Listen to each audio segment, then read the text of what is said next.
So first of all, congratulations Nehul Chaudhary for achieving All India rank 35 in instrumentation branch. आपके marks है 49.67, gate score है 743, AIR 152 electrical में भी है, marks थे 62 और गेट स्कोर था 787. सो hardly congratulation for this achievement. अपने बारे में थोड़ा सा बताइए. सर मैं यूपी मुरादाबाद का रहने वाला हूँ यहाँ। और मेरा कॉलेज जेएसएस नोएडा है और मैं 2022 का पास आउट हूँ। मेरी जर्नी स्टार्ट हुई थी बिफोर गेट 2021, जब आईआईटी ने ये बोला था कि थर्ड ईयर वाले बच्चे गेट लिख सकते हैं। तब मैं थर्ड ईयर में था। सर उस टाइम पर मेरी लगभग 6000 रैंक आई थी। उसके बाद गेट 2022 में मेरी 4000 रैंक आई थी। उसके बाद मेरा प्लेसमेंट हो गया था, फिर मैंने जॉब ज्वाइन कर ली, लेकिन मैंने अपनी जर्नी स्टार्ट रखी। फिर गेट 2023 में मेरी 1607 रैंक आई। फिर भी उसके बाद 2024 में मेरी 475 रैंक आई। उससे मुझे पावर ग्रिड से कॉल भी आया, लेकिन सर मन में यही इच्छा थी कि थोड़ी अच्छी रैंक लेकर आनी है, तो मैंने वो कॉल भी नहीं लिया। और फिर गेट 2025 में मेरा ये रिजल्ट है। ओके, तो काफ़ी लंबी जर्नी रही जैसे आपने बताया. 2021 में आपका फर्स्ट अटेम्प्ट था और उसी समय आईआईटी ने अनाउंस किया था कि अब से थर्ड ईयर वाले बच्चे भी गेट लिख सकते हैं. उसके पहले ऐसा नहीं था. तो आपने जब फर्स्ट Yes. अटेम्प्ट दिया था आपकी रैंक 6000 थी. 6000 के बाद 4000, फिर बाद में 1000, फिर उसके नीचे, and now you are AIR 35. तो काफ़ी लंबी जर्नी थी. तो आप कुछ टिप्स देना चाहेंगे कि फ़र्स्ट अटेम्प्ट में ऐसी कौन सी गलती आपने की ताकि आगे आपने वो जर्नी में सुधारते गए. सर फर्स्ट अटेम्प्ट में मुझे सिर्फ 4 महीने ही मिले थे प्रिपेयर करने के लिए। तो वहां से मैंने 4-5 सब्जेक्ट प्रिपेयर किए और फिर एग्जाम दे दिया। फिर सर 2022 में कॉलेज भी साथ में चल रहा था, तो उस टाइम भी इतना टाइम नहीं मिल पाया था। तब भी मेरा सिलेबस पूरा नहीं हो पाया था। फिर गेट 2023 में मैं जॉब भी कर रहा था। वहां भी टाइम का थोड़ा कंस्ट्रेंट रहता है, इसलिए वहां भी रैंक इतनी अच्छी नहीं आ पाई थी। सर 24 में भी मेरी जॉब ही थी, तो इसलिए अच्छी नहीं आ पाई थी। एंड सर गेट 2024 के बाद मेरी शादी भी हो गई थी। फिर उसके बाद शादी और जॉब के साथ प्रिपेयर कर रहा था, तो बहुत सारी दिक्कत आ रही थी। फिर सर मैंने अक्टूबर में जाकर जॉब से रिजाइन ले लिया था और फिर 3 महीने तक फुली प्रिपेयर किया था। तो वो जो मुझे पूरा टाइम मिला, उसकी वजह से आज ये रैंक आ पाई। Okay, so I can understand आपका टाइम कंस्ट्रेंट हर बार था. जब आप कॉलेज में थे तब था, फिर प्लेसमेंट लगी उसके बाद भी था. सो आपको समय लगा सिलेबस कंप्लीट करने के लिए, देन रिवीजन, PYQs और बाकी चीज़ों के लिए. ओके, अब Yes. आते हैं उस इम्पॉर्टेंट पॉइंट पर कि आपने कहा कि 3 महीने आपने पहले रिज़ाइन किया था. सो घर वालों का क्या रिएक्शन था? आपको सेल्फ डाउट था या नहीं? क्योंकि डर लगता है अगर नहीं हुआ तो क्या होगा, क्योंकि कोई बैकअप होता नहीं है इन जनरल. जॉब छोड़ दिया फिर वापस से मिलना थोड़ा मुश्किल हो जाता है. तो वो फेस के बारे में ज़रा बताना. सर मैं हर बार जॉब के साथ प्रिपेयर कर रहा था, लेकिन मुझे जो रैंक मुझे चाहिए थी वो नहीं मिल पा रही थी। फिर अगर मैं इस बार भी जॉब के साथ प्रिपेयर कर रहा था, तो उसका कोई सेंस नहीं बनता था। तो मैंने एक बार खुद से सोचा कि करना है तो फिर करना ही है। आगे का नहीं सोचना, जो होगा देखा जाएगा। ओके, तो ये तो आपने एक सेल्फ बिलीव बना लिया. जो जैसे बैटमैन का वो था कि कब तक बैकअप से तुम चढ़ोगे, एक बार वो बैकअप निकाल दिया तो आपने छलांग मार ली. सो इज़ गुड, ये आपके लिए हुआ. बट जो एक रिस्क वाला होता है, घर पे डिस्कशन होती है, तब तो आपकी शायद शादी भी हो गई थी. तो जब पार्टनर से यस आपने सर। डिस्कस किया तो उनका क्या रिएक्शन था, घर वालों का क्या रिएक्शन था? सर पार्टनर को, घर वालों का यही रिएक्शन था कि तुम्हें जो करना है तुम वो करो, हम तुम्हें सपोर्ट करेंगे, आगे जो होगा वो भी देखा जाएगा। ओके, तो ये बहुत बढ़िया है. ये इंपॉर्टेंट डिसीजंस आपको हमेशा फैमिली के सपोर्ट में लेना चाहिए. अगर फैमिली सपोर्ट करती है तो एक सेंस ऑफ सिक्योरिटी भी होती है. प्रेशर नहीं आता है गेट लिखते समय.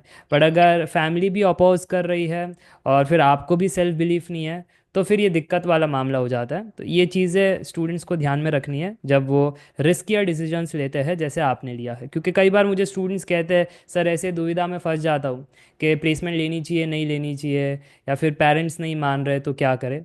तो ये वीडियो, ये गाइडेंस, ये आपका हेल्प उनके लिए काम आएगा. ओके, अब आते हैं प्रिपरेशन पर. जैसे आपने बताया कि ऑलमोस्ट 4 अटेम्प्ट्स आपको लगे थे एंड हर अटेम्प्ट में आपका रैंक बढ़ता गया था.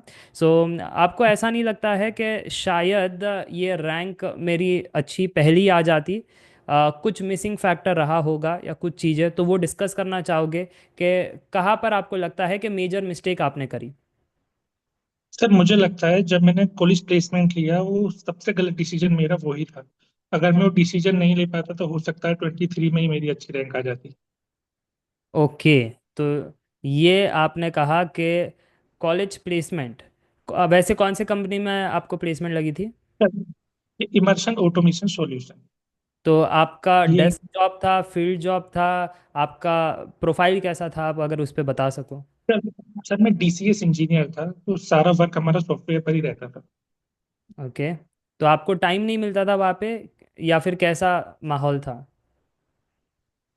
सर जॉब से सुबह थोड़ा पढ़ लेता था, फिर पूरे दिन जॉब में रह गया, फिर शाम को थोड़ा पढ़ लिया, लेकिन इतना टाइम नहीं मिल पाता था कि मैं पूरी फुल फ्लैश से अपनी प्रिपरेशन कर सकूं। ओके। तो ये भी एक एंड टू एंड टू इन 2024 में मुझे वर्क फ्रॉम होम भी मिल गया था, तो उससे थोड़ी हेल्प हुई थी।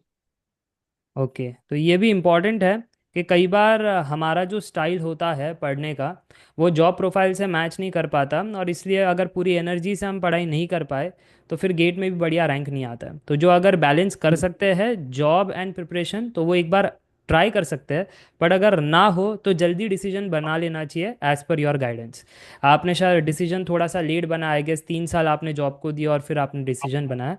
वही अगर थोड़ा सा यस अगर सर। जल्दी हो जाता तो आपके लिए हेल्पफुल हो जाता। ओके, तो ये बात समझ में आ गई। अब आते हैं गेट प्रिपरेशन पर।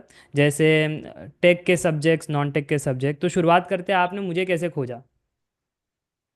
सर ये 2022 तक मुझे आपके बारे में कुछ नहीं पता था। ओके। फिर मेरी मैथ और एप्टीट्यूड में अच्छा स्कोर नहीं आ रहा था। फिर ओके। मैं ऐसे यूट्यूब पर स्क्रॉल कर रहा था तो वहां पे मुझे आपकी कुछ वीडियोस मिली। फिर उसके बाद मैं आपकी ऐप पर आया और मैंने आप सबसे पहले आपका सिर्फ प्रोबेबिलिटी का कोर्स लिया था। मुझे पता नहीं था कि आप अच्छा पढ़ाते हैं या नहीं। फिर सर प्रोबेबिलिटी में मैं इतना स्ट्रांग हो गया, फिर उसके बाद मैंने आपका पूरा कोर्स ले लिया था, एप्टीट्यूड एंड मैथ्स का। Okay, all in one subscription आपने लिया था। Yes sir. ओके, तो मैथ्स एंड एप्टी आपका कैसा रहा इस बार में? सर काफी अच्छा रहा, लेकिन एक प्रोबेबिलिटी का क्वेश्चन गलत हो गया मैथ का। अच्छा, कौन सा था वो सवाल? सर ये तो याद नहीं, 2 मार्क्स का था वो। ओके। इसका ऑप्शन मैंने 1/8 लगाया था, उसका 1/2 ऑप्शन था। इतना याद है। ओके, तो इस बार पेपर आएगा तो मुझे देखना पड़ेगा कौन सा सवाल आपने गलत किया। अगर वो सवाल शायद सही होता तो और रैंक बढ़ जाती है ना? यस सर, और कुछ टेक्निकल में भी सिली मिस्टेक्स हो गई हैं इस बार। ओके।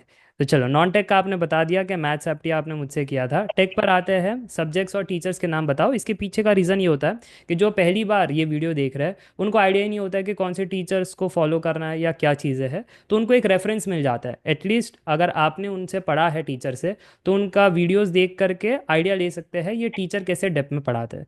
तो आप सब्जेक्ट्स और टीचर्स का नाम ले लीजिए ताकि स्टूडेंट्स को हेल्प हो जाएगा। सर मैंने network theory, analog power electronics and control system Umesh Dhandi sir से पढ़ा है। और सारा कुछ मैंने मेरी से किया है। ओके। और सारे सब्जेक्ट। ठीक है, तो ये उनके लिए एक रेफरेंस हो जाएगा अगर टेक उनको पढ़ना है तो वो कहाँ से कर सकते हैं। अच्छा, इसके अलावा आप मेरे को ये बताना, क्या कोई स्पेसिफिक बुक्स आप रिकमेंड करोगे कि ये चीज़ है आपको मैंने हेल्प? नहीं सर, मैंने किसी भी बुक से प्रिपरेशन नहीं की है। मैंने सिर्फ ओके। कोचिंग नोट से की। कि तो ये काफ़ी टॉपर से अब हमको सुनने मिल रहा है दैट स्टैंडर्ड बुक्स को आप रेफ़र मत करो, क्योंकि टीचर्स ही ऑलरेडी स्टैंडर्ड बुक्स पढ़ लेते हैं। तो आपको उतना हेल्प हो जाता है, आपके उनको नोट्स अगर फॉलो कर लोगे टीचर्स के तो उतना सफिशिएंट हो जाता है। अच्छा, अब आगे बढ़ते हैं, बात करते हैं स्ट्रैटेजी की। तो आपके हिसाब से सिलेबस कंप्लीशन में कितना समय देना चाहिए? लाइव क्लास करनी चाहिए या रिकॉर्डेड करनी चाहिए? तो आपका क्या राय है इस पर? सर रिकॉर्डेड क्लासेस करनी चाहिए हमको, क्योंकि उससे हमें टाइम की बहुत सारी फ्लेक्सिबिलिटी मिल जाती है। और हमारा सिलेबस अक्टूबर एंड तक खत्म हो जाना चाहिए। उसके बाद हमें टेस्ट सीरीज के लिए काफी टाइम मिल जाता है। ओके।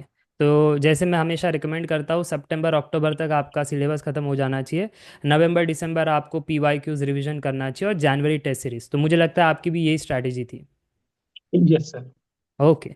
तो अब जो सबसे बड़ा डाउट होता है कि सिलेबस तो हम जल्दी जल्दी कंप्लीट कर लेते हैं किसी भी तरीके से, बट फिर बाद में रिवीजन होता नहीं है, और जो सब्जेक्ट हमने कंप्लीट किया वो याद नहीं होता है। तो आपके साथ अगर ऐसी दिक्कत हुई थी तो आपने कैसे ओवरकम किया?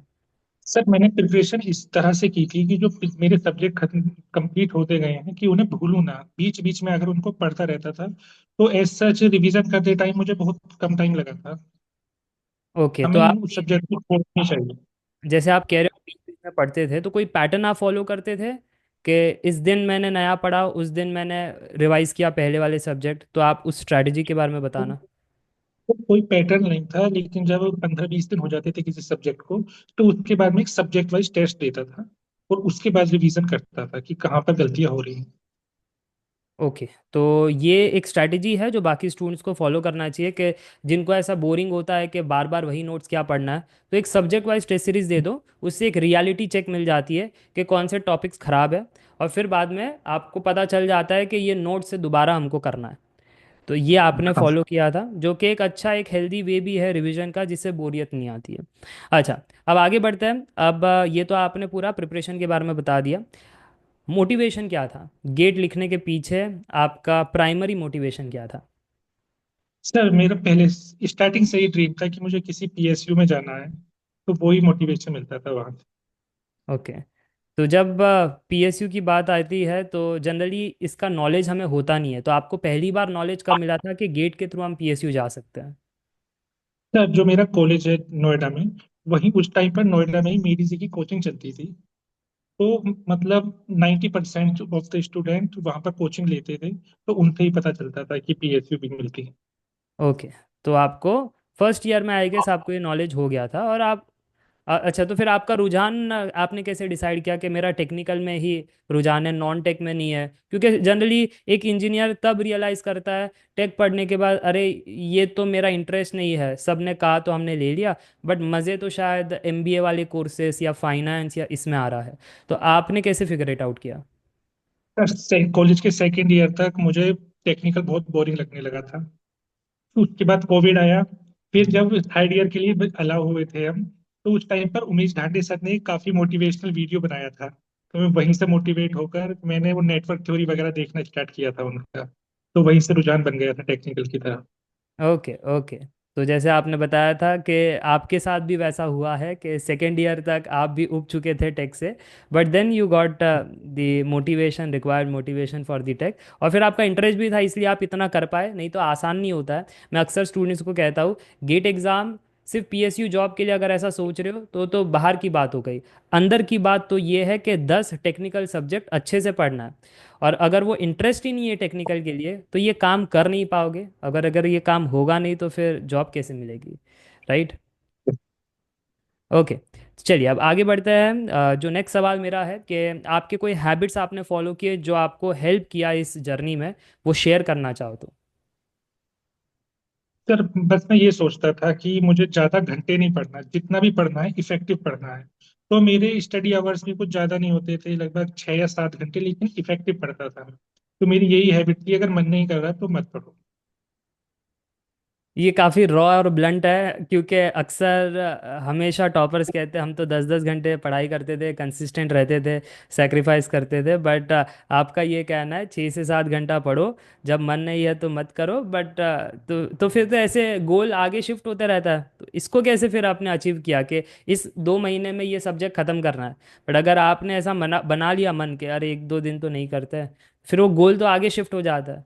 फिर उस पर आपका क्या सर, कहना अगर हम 6-7 घंटे भी इफेक्टिव पढ़ते हैं बिल्कुल, तो हमारा कोर्स काफी तेजी से कवर होता है। है? ओके, तो 6-7 घंटे अगर इफेक्टिवली आप पढ़ो तो बात होगी। अच्छा, तो आप इस पर आते हैं, आप 6-7 घंटे पढ़ रहे हो, मान लो कि कोई लेक्चर देख रहे हो, जैसे प्रोबेबिलिटी का मेरा लेक्चर देख रहे हो, अब आप नोट्स खुद से बनाते थे या ऐप के थ्रू पीडीएफ रेफर करते थे? शॉर्ट नोट्स का क्या सिनेरियो है, इस पर थोड़ा सा एनलाइटन कीजिए। तो जैसे कि मैंने कई बार अटेम्प्ट भी दिया है, तो मुझे काफी टाइम मिल गया था उस टाइम पर। धीरे धीरे सब्जेक्ट कंप्लीट कर रहा था, तो नोट्स मैंने खुद ही बनाए थे। नोट्स आपने खुद ही बनाए थे? शॉर्ट नोट्स बनाया था आपने? नहीं सर, ओके, आपने शॉर्ट शॉर्ट नोट्स नोट नहीं बनाए। नहीं। ओके, तो फुल नोट्स आपने बनाए थे, रीज़न भी ये था कि आपने काफ़ी अटेम्प्ट्स दिए थे, बट अगर जो स्टूडेंट पहली बार अटेम्प्ट कर रहा है उसके लिए क्या एडवाइस होगा कि उसे 1-2 अटेम्प्ट में ही ख़त्म करना है, तो उसके लिए आपका क्या रिकमेंडेशन होगा? मैं सवाल इसलिए भी पूछ रहा हूँ क्योंकि हम क्लास देखते हैं, मान लो 2 घंटे की लेक्चर हो गई मैथ्स की, अगर नोट्स बनाने जाए तो आधा घंटा और लग ही जाता है, आधा से 1 घंटा। हाँ तो फिर आपका इस पर क्या एडवाइस होगा? सर, जैसे कि आप क्लास लेते हैं तो वहां पे हमें नोट्स बनाने की कोई नीड भी नहीं है, क्योंकि आप पीडीएफ भी प्रोवाइड करते हैं। तो हमारा जो टाइम सेव होता है, उससे हम क्वेश्चन प्रैक्टिस कर सकते हैं। ओके। लेकिन काफी टीचर्स जो पीडीएफ नहीं देते, वहां तो हमें नोट्स बनाने ही होंगे। ओके। तो आपका यही रिकमेंडेशन होगा कि if you get option for the PDF reference तो उस पर जाओ, और अगर ऑप्शन नहीं है तो खुद से बनाओ, और समय तो देना पड़ेगा। चलिए अब आते हैं कुछ नेगेटिव हैबिट्स पर, कि ऐसी कोई नेगेटिव हैबिट्स थी आपकी जो आपको लगता है कि काश मैं नहीं करता तो अच्छा होता। पर ऐसा कुछ नहीं लगता। ओके। ऐसा आपको नहीं लगता है कोई कोई नेगेटिव हैबिट थी, या कोई ऐसे अनसर्टन सिचुएशन आ गई कि हेल्थ ख़राब हो गई, या फिर आई में स्ट्रेन आ गया, या बैक एक हो गया, या डाइट पर ध्यान नहीं दिया, या फिर पैटर्न पर ध्यान नहीं दिया कि इतने घंटे स्क्रीनिंग नहीं होनी चाहिए, ऐसे कोई सिचुएशंस बने थे? हाँ सर, जब ज्यादा देर तक स्क्रीनिंग होती थी तो उससे सर में दर्द होने लगता था। ओके, तो उसके लिए कोई रेमेडीज़ या कोई प्रिकॉशन? सर फिर मैंने कुछ आइस की एक्सरसाइज ट्राई की थी। ओके, तो आप क्या रिकमेंड करना चाहोगे कि कोई स्टूडेंट अगर, क्योंकि सब कुछ ऑनलाइन हो रहा है, पढ़ाई भी ऑनलाइन कर रहा है, एंटरटेनमेंट भी ऑनलाइन है, तो ये सारी चीज़ है, तो आपका कोई उनके लिए सजेशन है कि कितने कैसे घंटे आपको पढ़ना है और क्या चीज़ें मैनेज करनी चाहिए? सर हमको ये नहीं करना कि सिर्फ लेक्चर ही देखे जा रहे हैं, लेक्चर ही देखे जा रहे हैं, लेक्चर भी देखने हैं हमको और फिर क्वेश्चन प्रैक्टिस भी उसी टाइम पर करना है। ओके। क्योंकि ओके। उससे हमारी आइस पर ज्यादा स्ट्रेन भी नहीं आएगा। ओके, तो आप जो प्रैक्टिस क्वेश्चंस करते थे तो वो आपने कोई बुक्स ली थी या फिर ऑनलाइन पीवाईक्यूज आप करते थे? सर बुक्स ली थी मैंने, ऑफलाइन बुक्स थी। ओके, तो बुक्स रेफ़र करना चाहिए एटलीस्ट, वहाँ से थोड़ा सा आपका स्क्रीन टाइम कम हो जाएगा, ये आपका कहना है। अच्छा, अब आते हैं पी वाई क्यूज़ पर। Generally GATE P Y Qs बनते नहीं हैं। मान लो आपने एक सब्जेक्ट कवर कर लिया, फिर आप जब पी वाई क्यूज़ पर आए तो पहले ही डिमोटिवेशन आता है कि मैंने सब कुछ कर लिया बट सवाल नहीं बन रहे। सोल्यूशन देखने के बाद तो समझ में आ जाता है, बट सोल्यूशन ना देखे तो ऐसा लगता है यार ये टॉपिक तो मैंने देखा है, बन क्यों नहीं रहा है। तो आपके साथ अगर ऐसी सिचुएशंस हुई थी तो आपने उसको कैसे ओवरकम किया? सर अगर हम जो भी हमें वर्क बुक्स मिलती हैं उनको अच्छे से सॉल्व करें तो 80% क्वेश्चन हमारे हो ही जाते हैं। ऐसा नहीं कि क्वेश्चन बनेंगे ही नहीं। ओके। तो मेरे साथ ऐसा नहीं होता था। ओके, तो आपका ये कहना है कि अगर आपने सही ढंग से पढ़ा है, मतलब डिपेंड भी करता है टीचर्स कैसे पढ़ाते हैं, तो जैसे अगर मैं यस। पढ़ाता हूँ तो फिर 18% तो बन जाना चाहिए, कुछ 20% न्यू होता है। तो अब मेरे को ये बताना, जो 20% न्यू है तो उसके लिए आप कोई रजिस्ट्रार लेते थे या फिर वो नोट्स में वापस ऐड ऑन करते थे? सर जो क्वेश्चन मेरा नहीं बन रहा है मैं उसको वहीं पर हाईलाइट करके और वहां पे कॉन्सेप्ट में प्रॉब्लम हो रही है, क्या प्रॉब्लम है, वहीं पर लिख लेता था। कोई मैंने ऐसे डायरी नहीं बनाई अलग से। ओके, तो आप वहीं पर हाईलाइट कर लेते थे ताकि रेफरेंस करते टाइम समझ में आए कि ये चीज़ नहीं थी, और बाकी चीज़ें जो बन रही है वो तो नोट्स में ऑलरेडी है, उससे वो बन जाते हैं। ओके, तो ये भी एक अच्छा पॉइंट है जो बाकियों को नोट करना चाहिए। अब आई गेस मैंने ऑलमोस्ट सारे ही चीज़ें कवर कर ली है, बट आगे बढ़ते हैं। जो मेरे पर्सनल क्वेश्चन है वो मैं पूछता हूँ, आपका ड्रीम पीएसयू कौन सा है? Sir grid India. GAIL India है? नहीं, ग्रीड इंडिया। ओशो को। Grid. Okay okay, grid India. Okay, yes. Got. Grid India में आपको जाना है, बट ऐसा स्पेसिफिक यही क्यों? क्योंकि कुछ स्टूडेंट्स कहते हैं सर हमको ओएनजीसी जाना है, कोई आईओसीएल वाले होता है, सो नवरत्न महारत्न पर उनका ये होता है, सो ग्रिड इंडिया जैसे ही स्पेसिफिक कंपनी क्यों? सर क्योंकि उसकी वर्क लोकेशन काफी अच्छी है, उसके गुड़गांव में ही उसकी टाउनशिप वगैरह है। और पीएसयूज में हम रिमोट एरियाज में चले जाते हैं। ओके, तो आपने इसको इसलिए प्रेफरेंस दिया है कि आपके जो होम लोकेशन है उसके इर्द गिर्द ही है? Yes sir. ओके, तो ये आपका प्रेफरेंस था। अच्छा, फ्यूचर में कोई प्लान है ये गेट के अलावा कोई और एग्ज़ाम लिखने का? सर अभी मैं ईएससी के लिए प्रिपेयर कर रहा हूँ।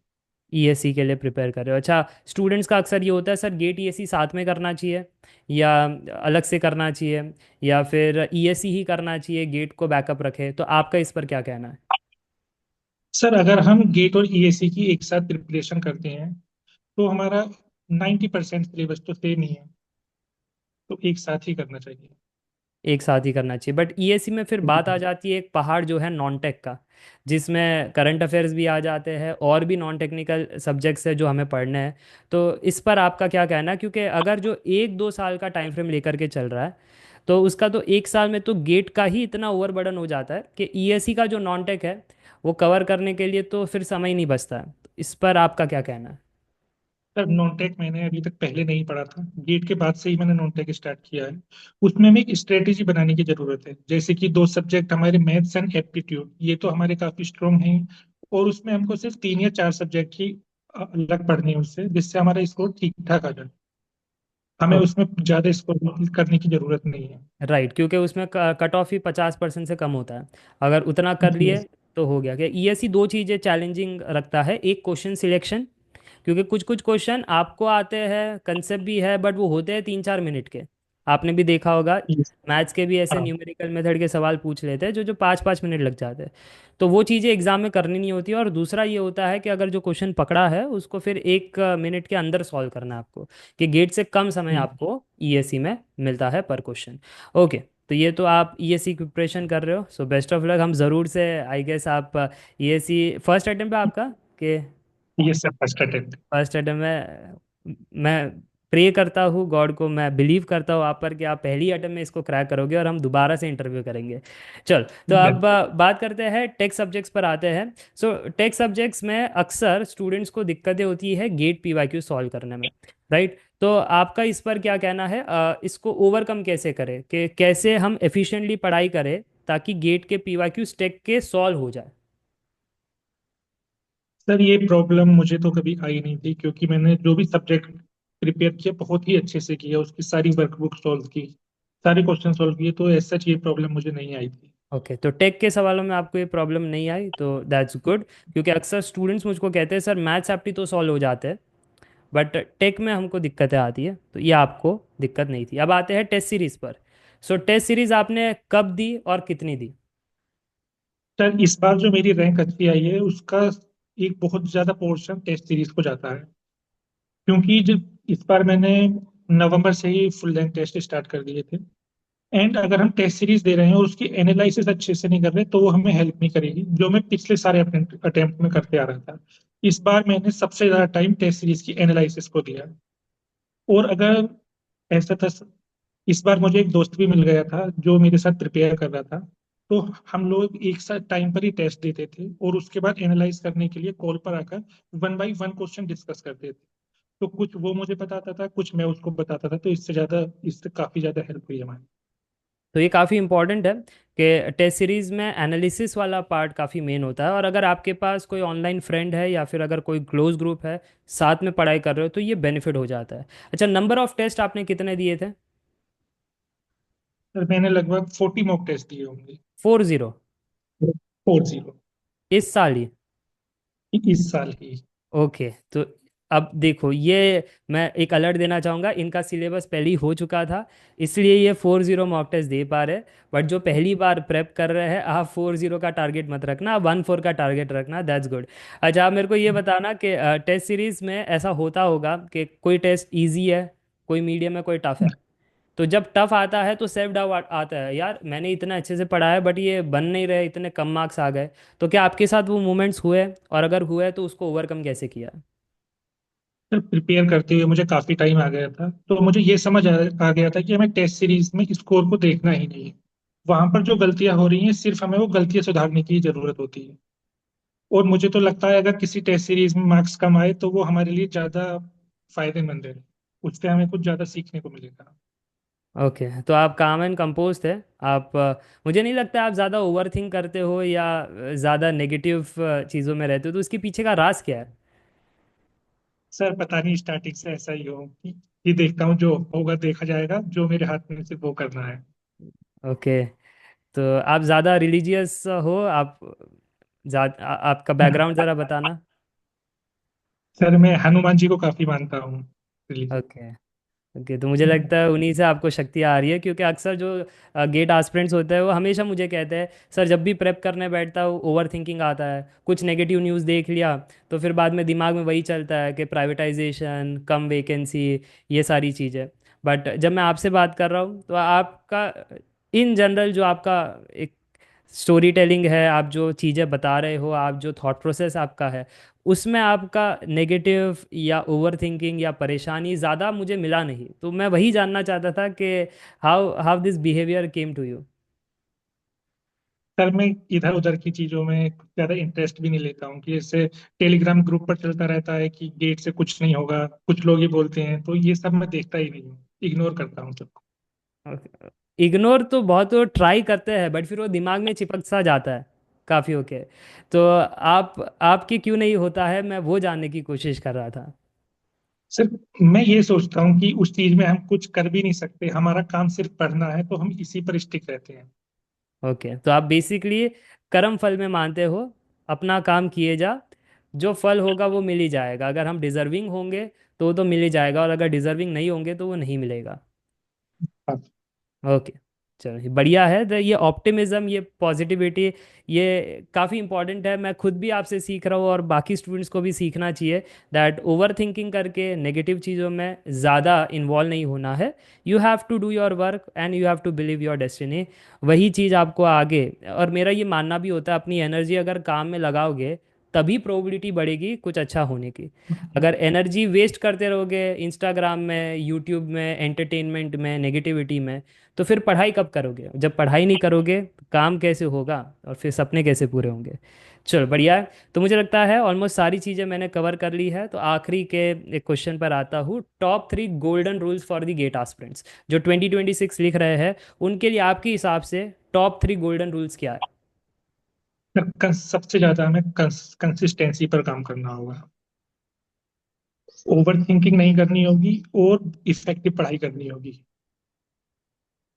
ओके, तो आपने 2 चीज़ें बताई, कंसिस्टेंट रहना है, इफेक्टिव लर्निंग करना है, और तीसरा? तो ओवर थिंकिंग नहीं करनी है कि रिजल्ट क्या आएगा। ओके, आपको ओवर थिंकिंग नहीं करना है। Yes, that's very very important. Over thinking नहीं करोगे तो एनर्जी और टाइम सेव होगा जो आप यूज़ कर सकते हो आपकी इफ़ेक्टिव पढ़ाई के लिए। और फिर बाद में अगर यही चीज़ आप कंसिस्टेंटली करते रहोगे तो जैसे हमको नेहुल ने बताया कि आपका भी AIR अंडर 100 आ ही जाएगा। सो thank you Nehul for joining. काफ़ी अच्छी पॉजिटिव वाइब्स आती है आपसे बात करके, एंड आई गेस हमारे कम्युनिटी को भी वो फील हो रहा होगा दैट आपके भले ही इतने अटेम्प्ट्स रहे, आपका नहीं हुआ बट आपने गिव अप नहीं किया, और आपकी ट्रेजैक्टरी भी अच्छी थी कि फर्स्ट अटेम्प्ट, सेकंड अटेम्प्ट पहले से बढ़िया, थर्ड अटेम्प्ट उससे बढ़िया, फोर्थ, तो ऐसे आपने कवर अप किया। एंड आपका बहुत ही क्लियर गोल था, आपको PSU जाना ही है। एंड फिर आपने एक रिस्क भी लिया बीच में जो कि आपने कैलकुलेटेड था, कि घर वालों से भी बात किया, खुद पे बिलीव भी था कि कर लेंगे। एंड जिनको नहीं पता वो बता भी देता हूँ कि आपका जो 2024 का 475 रैंक है, उससे आपको MTech की भी अपॉर्चुनिटी मिल ही जाती है। तो ये भी यस एक सर। है। और NPCR में अगर ज़्यादा वैकेंसी आ गई तो पास 3 इयर्स के गेट स्कोर अलाउड है, तो वहाँ पे भी एक चांस बन जाता है। सो दैट्स वेरी इंपॉर्टेंट कि उनके पास एक बैकअप भी था विद दिस स्कोर। तो एकदम ऐसा नहीं था कि ज़ीरो बैकअप, और जो आपने किया है every time you had something to fall back on. जैसे आपने अगर थर्ड ईयर में अटेम्प्ट दिया है तो फोर्थ ईयर हमारे पास है, फोर्थ ईयर में अटेम्प्ट दिया है तो प्लेसमेंट हमारे पास है। एंड फाइनली जब आपको पूरा कॉन्फिडेंस था कि रैंक बढ़ती जा रही है, कॉन्फिडेंस आ रहा है, then you took the resign वाला डिसीजन, जो कि टफ डिसीजन होता है सभी के इसमें, क्योंकि हमारे प्रीवियस में एक स्टूडेंट जुड़े थे, उन्होंने तो IOCL का रिज़ाइन कर दिया था। So he was the PSU officer, उन्होंने IOCL रिज़ाइन किया, now he got AIR 3 in Exi। तो ये चीज़ें हैं, सेल्फ बिलीफ वाली बात है कि खुद पर अगर भरोसा होगा तो ये सारी चीज़ें मुकम्मल होगी। सो thank you Nehul for joining and sharing your journey, काफ़ी इंस्पायरिंग और काफ़ी मोटिवेटिंग थी। एंड मुझे लगता है जितने भी स्टूडेंट्स हमको ये वीडियो को देखेंगे उनको भी एक गाइडेंस, प्रॉपर चीज़ें आपने बताई है टीचर्स को लेकर के एंड प्रेप को लेकर के, जो आपके एडवाइस है, पढ़ाई कितने घंटे करने चाहिए, और बाकी चीज़ें। So thank you Nehul for joining, it was thank you nice sir. To you. Thank you. Thank you.